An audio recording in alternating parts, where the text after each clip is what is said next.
Henüz 14 yaşında annesi Füsun Hanım'ı kolon kanserinden kaybetmişti Didem Madak. 14 yaşındaydı ruhum bayım. Bir mermer masanın soğukluğunda yaşlandı diyor kendisi. Kızına annesi Füsun'un adını verir. Ne acı talihtir ki kızı Füsun henüz 3 yaşındayken kolon kanserinden hayatını kaybeder Didem Madak ve henüz 41 yaşındadır. Annesiyle aynı talihi paylaşan Didem Madak, kızı Füsun'a geri bıraktığı mektupla şöyle seslenir. Canım kızım, sana mektup yazacağım. Çünkü artık başka bir şey yazamıyorum. Bu konuda pek de dertli değilim doğrusunu istersen. Sen bana belki bugüne kadar yazdığımdan başka türlü bir yazı yazmayı öğretirsin.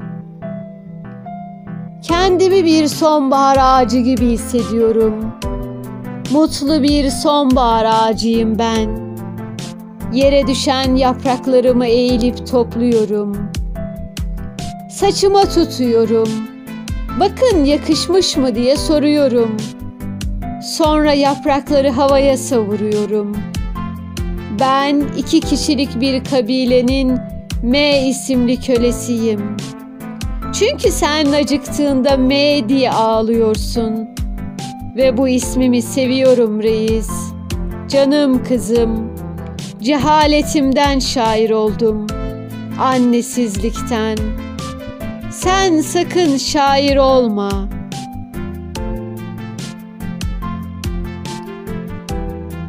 Sevgili anneciğim, binlerce kez açıldım, binlerce kez kapandım yokluğunda. Kocaman bir dağ lalesi gibi ve kapkara göbeğini dünyaya fırlatacakmış gibi duran. Şimdi mucizevi bir yerdeyim, mucun ucuz evinde. Sanki mürekkebi rutubet olan bir kalem.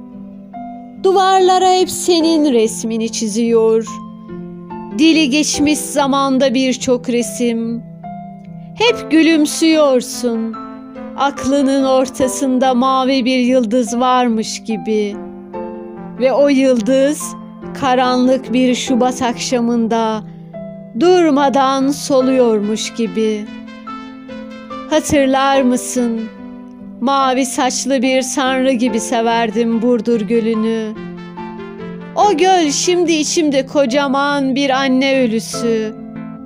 Vişne bahçeleriyle dolu, neşeli bir şehre benzerdi senin sesin. Bazen ölmek istiyorum, beni yeniden doğurman için.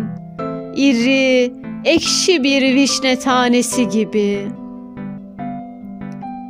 Kış başında bir ton kömür yağarlardı kapıya. Bazen görülen rüyalar gibi kapkara. Bir ton rüya çıtırdarken sen kar yağmadan önce başkaydın. Kar yağdıktan sonra bambaşka.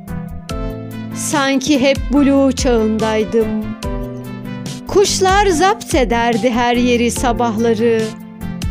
Binlerce kez söylerlerdi söyleyeceklerini. Benim hiç anlayamayacağım bir şeyi. Bizim hiç anlayamayacağımız bir şeyi hatta.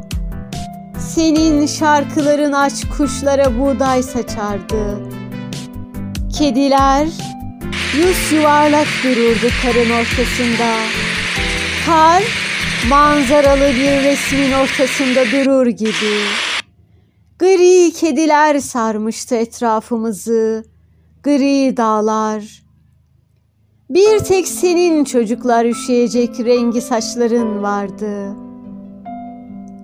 Ben bu eve mucun ucuz evi diyorum. Yokluğunda böyle oldum. Mucize öldükten sonra buraya taşındım. Ve inan Muç bu evi bana çok ucuza verdi.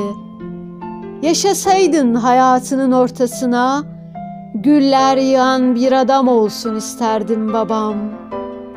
Sen bir çocuk romanı annesi ol isterdim. Ölü mısır tarlaları hışırdıyordu ve kalbimde çıngıraklı yılan sürüleri diye başlayan bir çocuk romanında şalına sarınırdım toprağa sarınır gibi. Erken öleceğini biliyordum bana bırakmak için bu acımasız ölü anne sesini. Şimdi mucizevi bir yerdeyim. Zaman bir salyangozun vücudunda yaşıyor burada ve çok ağır ilerliyor. Yüzümdeki çillerden başka isyan eden biri yok hayatımda. Ölen her kadın için bir şiir yazdım. Onları Muca evin karşılığında verdim çok ucuza. Artık bütün üzgün oluşlarımın adı anne.